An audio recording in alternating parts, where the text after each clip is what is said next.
San Mateo 17, del 1 al 6. Dice la palabra en San Mateo capítulo 17, versículo 1 al 6. 6 días después, Jesús toma a Pedro, a Jacobo y a Juan su hermano y los llevó a un monte muy alto y se transfiguró delante de ellos. Resplandeció su rostro como el sol y sus vestiduras se volvieron blancas como la luz. Y aquí apareció Moisés y Elías hablando con él.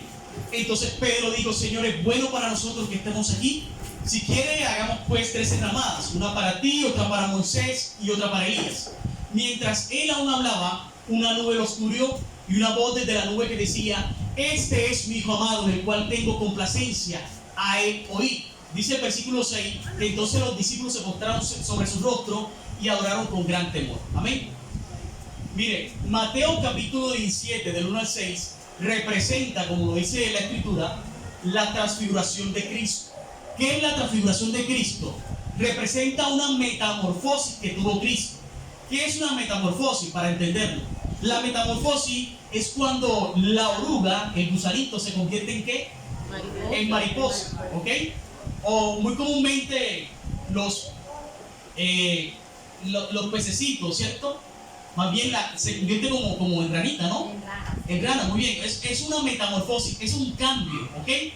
Eso pasó en Cristo. Y usted me dirá: hermano, no entiendo cómo fue esa metamorfosis. Es de esta manera. Dice la Biblia que Jesús subió al monte de Hebrón, ¿ok? Que se conoce ahora como el monte de la transfiguración. En ese monte dice la Biblia que Jesús se volvió el rostro como el sol y sus vestiduras blancas como la luz. Es decir, Jesús estaba resplandeciendo frente a los discípulos. Así que mientras Jesús resplandecía, los discípulos quedaron sorprendidos en cuanto a esa visión, que era real, era totalmente real, era una visión que estaban viendo con sus propios ojos, estaban contemplando cómo Jesús cambió de apariencia. Es decir, ahora todo su ser estaba lleno de luz. Y usted me dirá: hermano, ¿por qué Jesús tuvo que tomar esa apariencia de luz? Es sencillo.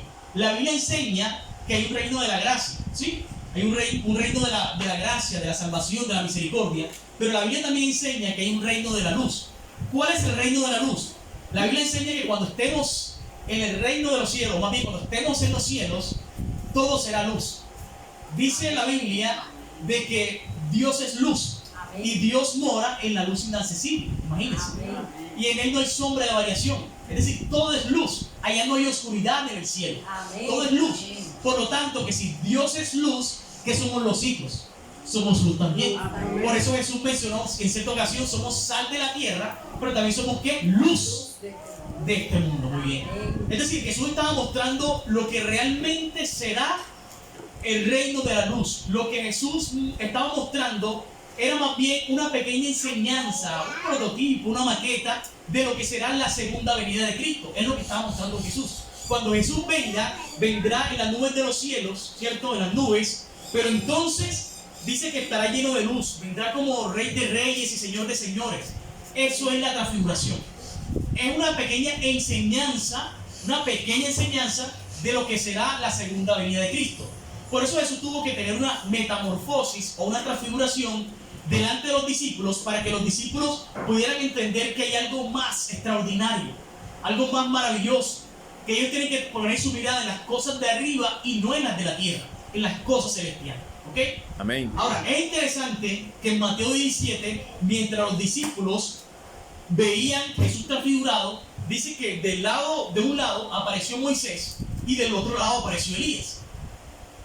Y entonces es de asombrarse, porque versículo 6 de Mateo 17 dice que ellos adoraron con gran temor.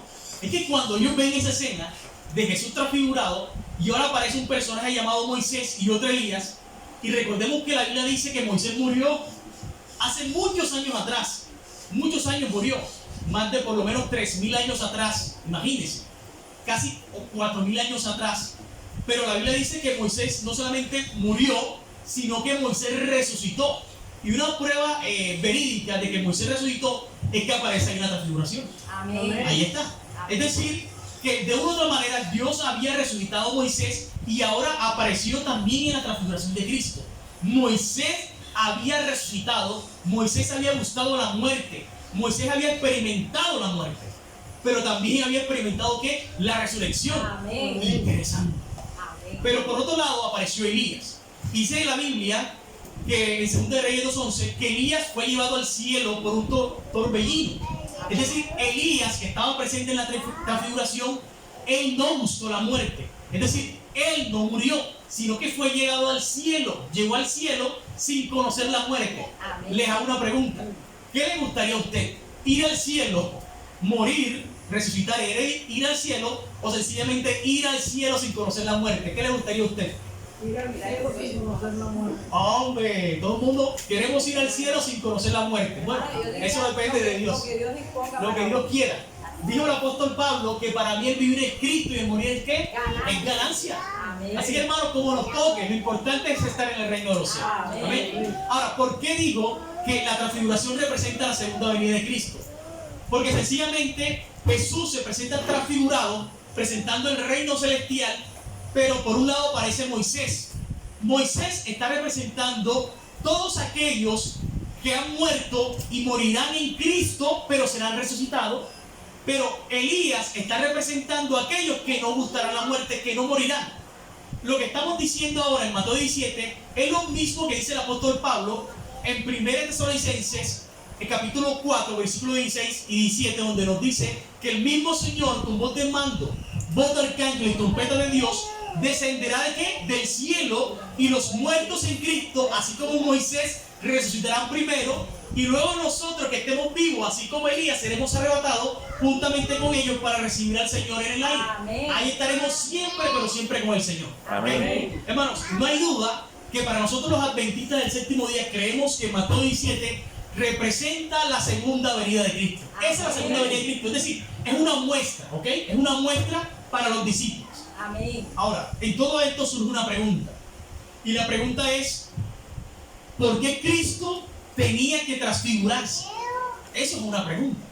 ¿Por qué Cristo tenía que hacer una metamorfosis, un cambio, mostrarse lleno de luz ante los discípulos? ¿Por qué? O sea, ¿qué tenía que hacer Jesús para que los discípulos pudieran entender este acontecimiento? ¿Qué es lo que estaba pasando? ¿Por qué Jesús se tenía que transfigurar? Ahora, esa pregunta la vamos a contestar. Para poder entender, y es una sola pregunta que vamos a contestar. Ahora, para poder entender por qué Jesús tuvo que transfigurarse delante de los discípulos, tenemos que ir a lo que se conoce como el contexto. ¿Qué es el contexto? Muchas veces el contexto son los versículos anteriores al capítulo que estamos leyendo, muchas veces son los versículos que están después, o muchas veces los capítulos anteriores o los capítulos que están después. Así que vamos a leer los versículos anteriores al capítulo 17. Y esos versículos se encuentran en Mateo 16, versículo 13. Mateo 16, versículo 13. Es decir, vamos a empezar a leer Mateo 16 del 13 en adelante. Ahí lo tenemos, ¿cierto? Mateo 16. Aquí me dice, en Mateo 16, versículo 13, un título conocido, la confesión de Pedro. Es decir, Pedro tuvo que confesarse. Dice la palabra del Señor, Mateo 16, versículo 13, viniendo Jesús a la región de Cesarea de Filipo, preguntó a sus discípulos diciendo: ¿quién dicen los hombres que es el Hijo del Hombre? Es decir, Jesús tenía por lo menos 3 años, tal vez ya llegando a 3 años y medio, con los discípulos, y entonces le estaba preguntando a los discípulos: ustedes que andan conmigo durante más de 3 años, han estado conmigo, ¿qué dice la gente? ¿Quién soy yo? ¿Qué piensa la gente? ¿Cuál es mi fama? Es decir, Jesús estaba preocupado, estaba muy preocupado por lo que la gente pensaba de él, porque Jesús venía a cumplir un propósito. Jesús venía para esta tierra para morir por el ser humano. Jesús venía para esta tierra a guardar la ley de Dios siendo obediente y morir en la muerte de cruz, como lo dice la palabra. Pero entonces Jesús estaba preocupado qué pensaba la gente de él. Por eso Jesús preguntó a sus discípulos, a aquellos que siempre estaban con él, y les preguntó lo siguiente: ¿qué dicen los hombres? ¿Cuál es mi fama? ¿Será buena o será mala? ¿Cuál es mi fama? Bueno, responden ellos en el versículo 14. Unos dicen que tú eres Juan el Bautista. Por si acaso, ya Juan el Bautista había sido decapitado. Es decir, los discípulos estaban diciendo que la gente pensaba que Jesús era Juan el Bautista, que había reencarnado por lo menos resucitado. Algunas de las dos, pero estaba ahí presente. Algunos pensaban que Jesús había resucitado, imagínense. Otros decían que es Elías. Elías, aquel que por allá en la escritura dice que fue llevado al cielo sin conocer la muerte. Imagínense, tú eres aquel Elías. Eso pensaba la gente. Otros decían que era Jeremías, aquel profeta llorón, que fue también muerto, pero había resucitado según la gente, o algunos de los profetas. Es decir, por lo menos la gente pensaba que Jesús era un profeta que había resucitado. Era el concepto de la gente. Pero Jesús no estaba determinando tanto lo que la gente pensara de él. Más bien Jesús estaba pensando en lo que los discípulos pensaron de él. Por eso Jesús preguntó en el versículo 15, y él les dijo: ¿y vosotros? ¿Quién dice que soy yo? Tanto tiempo que estoy con ustedes, por lo menos 3 años, casi 3 años y medio con ustedes, y ustedes ¿qué piensan que quién soy yo? Es la pregunta más importante que Jesús nos está haciendo a nosotros hoy en el presente. ¿Qué piensan ustedes? ¿Quién es Cristo para ustedes? ¿Quién es Jesús para ustedes? Solamente Jesús es aquel que puede resolver los problemas y ya, y solamente cuando lo necesitas es que lo busca. ¿Quién es Jesús para ustedes? O aquel que murió hace 2000 años y un profeta normal y sencillamente murió y dicen que es el Salvador del mundo. ¿Qué piensan ustedes que es Jesús para ustedes? Es la pregunta que Jesús nos hace en el presente. ¿Cuál es el concepto que tenemos de Jesús? ¿Es aquel que solamente lo vamos a utilizar como aquella pastilla que cuando me da un dolor de cabeza voy a tomarla? ¿Cuál es el concepto que tienen de Jesús? Ese es el concepto o la pregunta que Jesús hacía a sus discípulos. Dice el versículo 16, respondiendo Simón Pedro: tú eres el Cristo, tú eres el Hijo del Dios viviente. Tremendo. ¿Saben que Jesús le respondió? Bienaventurado eres, Simón, hijo de Jonás, porque no te lo reveló carne ni sangre, sino mi Padre que está en los cielos. Amén. Tremenda revelación. Escuchen bien, esta revelación no venía ni de carne ni de sangre. Es decir, esta revelación no estaba hecha por seres humanos. Esta revelación venía directamente ¿de dónde? Del cielo. Imagínense que en estos momentos Pedro, un ser humano lleno de defectos, de errores, de fallas, en estos momentos Pedro estaba siendo utilizado por Dios. Amén. ¿Qué me está enseñando la Biblia? Que a pesar de mis errores, de mis fallas, de carácter, de mis errores, de mis defectos, a pesar de que soy tartamudo y no puedo hablar como Moisés, a pesar de todo, puede ser utilizado por Dios. Amén. Y Pedro en estos momentos, a pesar de sus imperfecciones, de su carácter también, de su genio, estaba siendo utilizado por Dios. Por eso Jesús les dijo: tú eres un bienaventurado, eres un Macarios, eso es lo que significa, un bienaventurado, un dichoso. Pedro, tú eres feliz. Es decir, Pedro estaba contento, estaba motivado en estos momentos porque estaba siendo utilizado por Dios. Entonces imagínense, Pedro, estoy utilizado por Dios, estoy contento. Imagínense todo lo que se puede crear en la mente de un ser humano, de Pedro. Y Pedro contento y Pedro feliz porque estaba siendo utilizado por Dios. Pero me sorprende aún más la respuesta de Jesús, porque Jesús conoce el corazón del ser humano y le dijo: no olvides tú quién eres. Tú eres Simón, hijo de Jonás. Amén. No olvides que tú eres Pedro. Interesante. Y eso lo dice el versículo siguiente. Versículo 18 dice: y yo también te digo que tú eres Pedro. Tú eres Pedro. Pedro significa una roca pequeña. Ustedes saben que la Biblia, los nombres en la Biblia siempre tienen un significado. Los nombres no son en el azar. Hoy en día colocamos los nombres como nos parece. Ese nombre es Perlin, ay Dios mío. He pasado persecución por ese nombre. Usted no se imagina. He pasado bullying. Pero lo importante es que si usted quiere saber por qué tengo ese nombre, es porque, resumiendo la historia, mi mamá me dice: no, lo que pasa es que en el trabajo donde tu papá, en Conastil, había un amigo que se llamaba Sperling, entonces él dijo: cuando tengo un hijo le voy a poner Sperling, ahí pequé. Por eso me colocaron el nombre. Pero ¿sabes que estoy contento? ¿Sabes por qué? Porque ahora que existe el Facebook hace unos años, yo puse mi nombre, Sperling. ¿Y saben qué? No he inventado el nombre. Aparece por allá, por Alemania, por otros lugares. Y aparece como un apellido, por si acaso. Es un apellido. Entonces la hermana no estaba tan mal. Yo pensé que era un apellido. No, y es un apellido. Mi papá lo puso como nombre. Así que el apellido es Enríquez y parece Enrique como si fuera mi nombre. Así que Enrique, así de sencillo. Así que los nombres en la Biblia tienen un significado. ¿Sí? No son el azar. Hoy ponemos el nombre porque nos gustó la abuela, el nombre de la abuela, del abuelo, del novio, de la novia, del esposo. Y ponemos el nombre a nuestro hijo por eso. Pero en la Biblia no era así. los nombres tienen un significado. Por ejemplo, Emanuel, ¿qué significa? Usted lo conoce. Dios con nosotros. Por ejemplo, Jacob significa engañador. Por ejemplo, Elí significa Dios mío. Por ejemplo, Elías, Jehová es Dios. Por ejemplo, Matusalén significa cuando muera vendrá. Otra versión dice el hombre de jabalina. Por ejemplo, Enoch significa instruido. Por ejemplo, Adán significa rojizo. Todos los nombres tienen un significado. Es decir, que este nombre puesto por el mismo Jesús, tú te llamarás Pedro, estaba significando que Pedro era una roca pequeña. Una roca fácil de mover, que a un niño puede moverla. Eso es una roca pequeña, fácil de mover. ¿Qué es lo que está diciendo Jesús? Jesús lo que le está diciendo a Pedro, que aunque recibió una revelación directamente de su Padre, de los cielos, aunque era un bienaventurado, aunque era un dichoso, aunque era un hombre feliz, aunque era un hombre contento, aunque estaba siendo utilizado por Dios, no debe olvidar quién era, que era un ser humano lleno de defectos y de errores, y que era un Pedro, era una roca pequeña, y como roca pequeña fácilmente puede fallar. Y por eso Jesús le dijo, no olvides, Pedro, no olvides que tú eres la roca pequeña.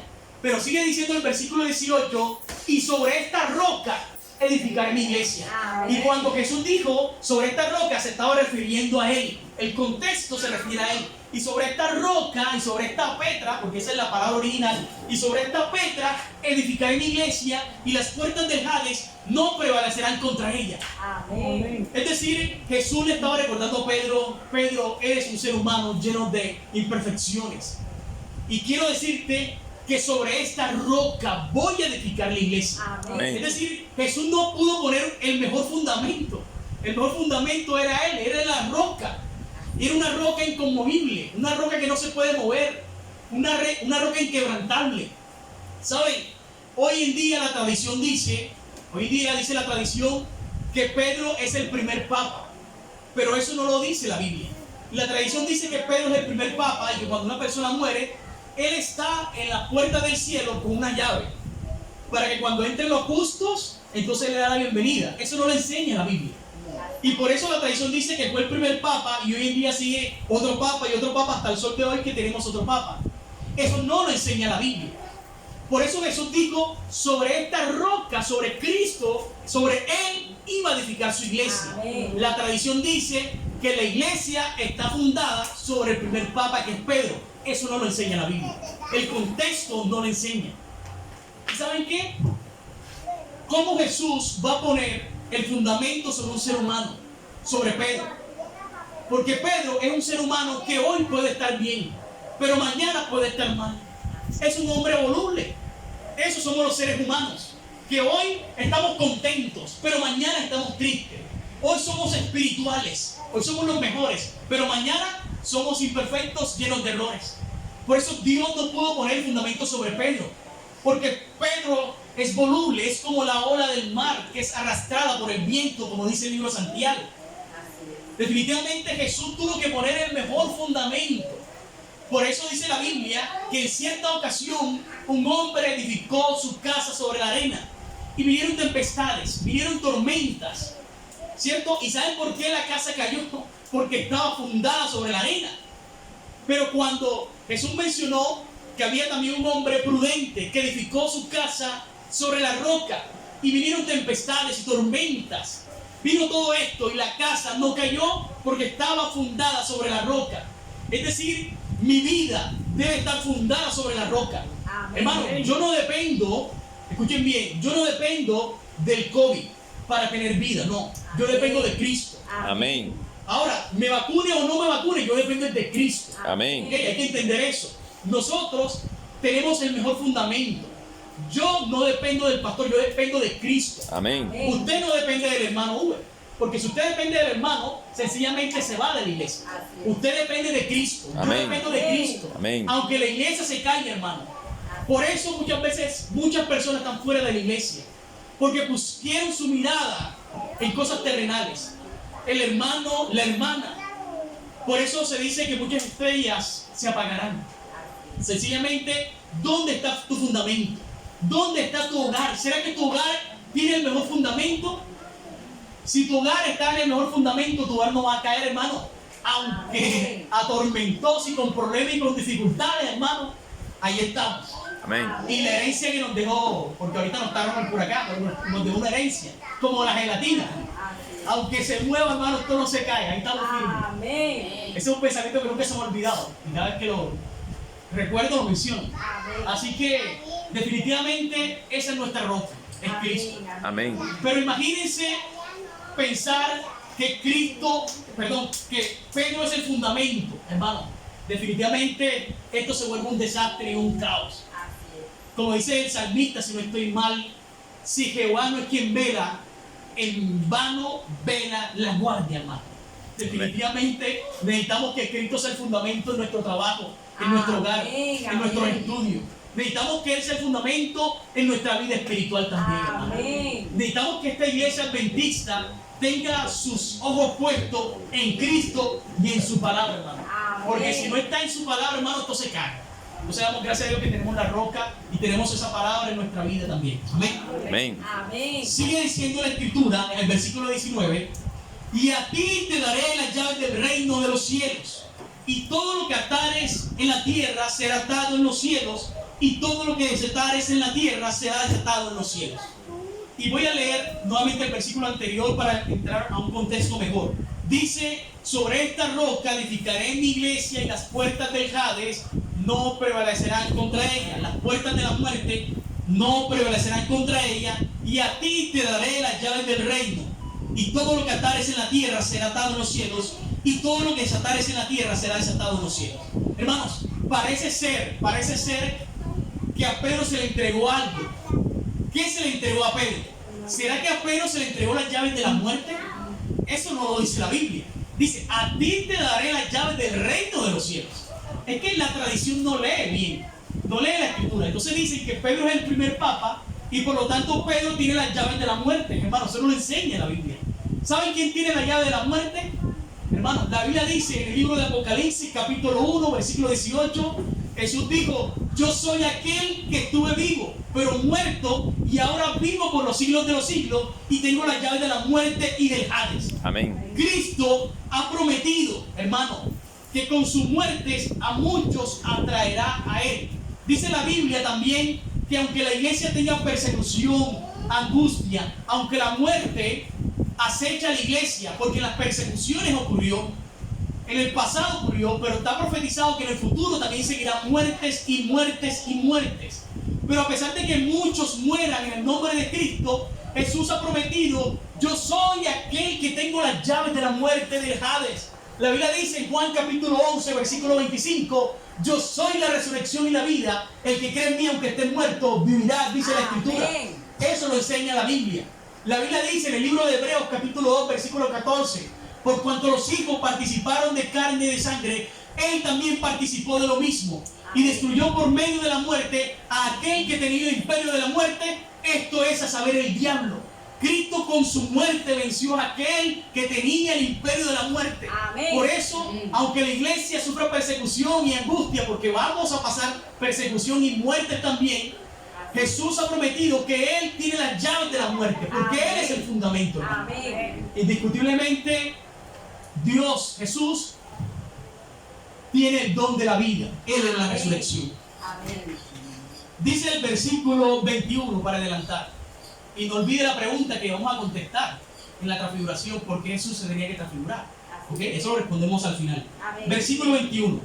Desde entonces Jesús comenzó a declarar a sus discípulos que le era necesario ir a Jerusalén y padecer mucho de los ancianos, de los principales sacerdotes, de los escribas, y ser muerto y resucitado al tercer día. Jesús le decía a los discípulos: mire, yo voy a morir, pero yo voy a resucitar al tercer día, como dice la escritura. Entonces Pedro, aquel que fue utilizado por Dios hace unos versículos anteriores, aquel que dijo: tú eres el Cristo, mire lo que dice la escritura. Entonces Pedro, tomando aparte a Jesús, comenzó a reconvenirle diciendo: Señor, ten compasión de ti, en ninguna manera esto te acontezca. Interesante. Ahora Pedro llamó a Jesús porque Jesús estaba diciendo: yo voy a morir. Y ellos decían: pero ¿cómo Jesús va a morir si Jesús es el Salvador? Él es el Mesías prometido. Él es el rey David. Él es la descendencia de David. Él es el rey que viene a libertarnos del yugo romano. ¿Cómo va a morir? Por eso le digo, ven a Jesús. ¿Cómo es que tú vas a morir? Tú eres el rey salva. Y entonces Jesús lo miró y le dijo, ahora no le dijo bienaventurado, ahora le dijo, apártate de mí, Satanás, porque no pones tu mirada en las cosas de arriba, sino ¿a dónde? Es ante la tierra, ante los hombres. Hermanos, definitivamente, ¿dónde está aquel Pedro que hace unos versículos anteriores era un bienaventurado, era un dichoso, y ahora está siendo utilizado por Satanás? Hermanos, por eso les digo, la iglesia no puede estar fundada sobre hombres, porque el hombre es voluble. Somos como una piedra pequeña, somos como Pedro, fácil de mover. Hermanos, definitivamente Pedro no puede ser la iglesia. Un ser humano lleno de defectos no puede ser el fundamento de la iglesia, lleno de defectos y de errores. Hermanos, es indiscutible decir lo siguiente. Hermanos, podemos ser como Pedro. Hoy podemos ser las personas que somos utilizados por Dios para ayudar a muchos, amigos, vecinos, hermanos, hoy. Pero los mismos que estamos siendo utilizados por Dios hoy, podemos ser los mismos utilizados por Satanás para destruir, para acabar familias, hermanos, para dañar la iglesia. Hermanos, qué horrible esto, qué tremendo esto. Podemos ser así, hoy utilizados por Dios, pero mañana ser utilizados por Satanás. ¿Sabe por qué? Porque sencillamente nuestra mente no está en las cosas de arriba. Dice la Biblia en Colosenses capítulo 3, versículos 1 y 2, si es que habéis resucitado con Cristo. Como dice Pablo, si es que habéis resucitado con Cristo, poned tu mirada en las cosas de arriba y no en las de la tierra. Por eso les dije, si es que habéis resucitado con Cristo. Y es la pregunta, ¿has resucitado con Cristo? ¿Será que Pedro ya había tenido esa conversión? Todavía Dios estaba trabajando en él. Y a veces Dios sigue trabajando en nosotros. Amén. Porque a pesar de que estamos en la iglesia y llevamos tanto tiempo y tal vez bautismos, definitivamente no hemos resucitado con Cristo. Y nuestra mirada está en las cosas terrenales y no en las cosas espirituales. Sigue adelante el versículo para ir terminando. Entonces Jesús dijo a sus discípulos, si alguno quiere venir en pos de mí, niéguese a sí mismo, tome su cruz y sígame. Ahora entendemos por qué Jesús toma ese versículo. Porque es que hay que negarse, hermano. Hay que seguir a Cristo. No es lo que yo piense, no son mis conceptos, no son mis pensamientos, son los pensamientos de Cristo. Amén. Dice el versículo 25, porque todo aquel que quiera salvar su vida, la perderá.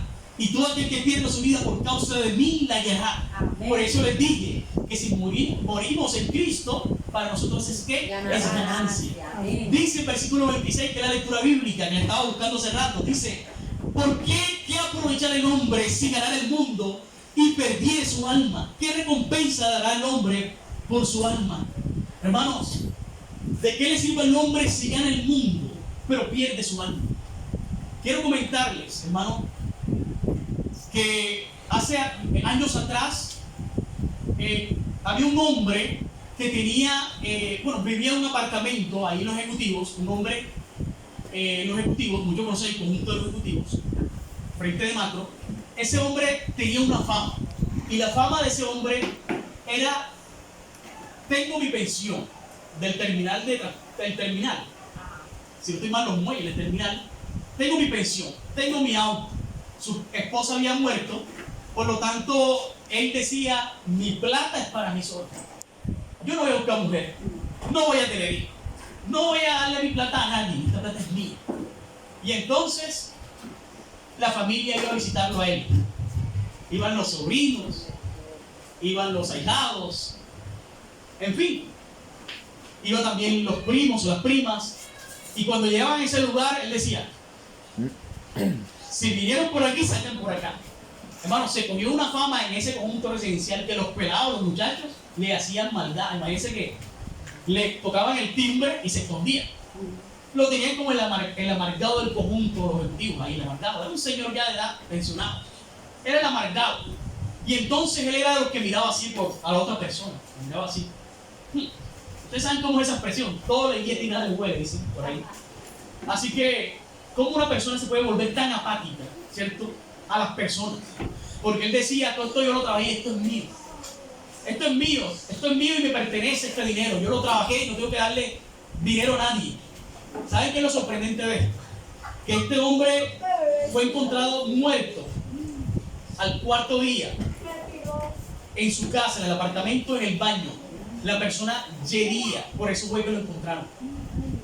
¿Sabes qué sorprende también? Que lo encontraron, vivía solo, los pantalones los tenía abajo, la cabeza la tenía metida en el oro y estaba hinchado, 4 días, ya yería. Entonces el olor despertó a la comunidad de los ejecutivos. ¿Y qué pasó? ¿Qué pasó? Yo esa noticia la vi en el periódico, cuando eso el Cubo, no sé si existe todavía el Cubo. Así que cuando yo esa noticia me sorprendió. Yo dije, definitivamente, ¿cómo son las personas cuando se alejan de Dios, que no quieren saber de Dios? Sé esta historia porque le estoy comentando algo que tiene que ver con nuestra familia. Él fue tío de nosotros. ¿Ya? Y entonces usted dirá, hermano, ¿qué me puede sorprender más de lo que usted ha dicho? Quiero decirle que cuando murió, vino un abogado y el abogado dijo, no tiene esposa, no tiene hijo, no hay herencia para ninguno. El abogado dijo, aquí hay que hacer un papeleo bueno, vendamos esto y repartimos todo esto a los familiares. Amén. Yo no sé qué pasó, hermano, pero yo estaba en mi casa una vez con una deuda en la casa, digamos la luz, y llegaron a mi casa 3 millones de pesos, hermano. Amén. Y empezaron a repartir a todos. 3 millones, estoy hablándole hace como 8 años atrás, 10 años atrás. 3 millones de pesos en ese momento. Hermano, ¿de qué le sirve el hombre si ganar el mundo y perder su alma? ¿Para quién trabajó, hermano? ¿Para qué amontonó riquezas, hermano? Por eso les digo, a veces nuestra mirada está en las cosas terrenales y no en las cosas espirituales. Y nos dolió mucho porque era familia de nosotros, era nuestro tío. Y murió solo, él no quería que lo visitara. Él se apartó de la gente. Malo ahí, malo eso. Definitivamente.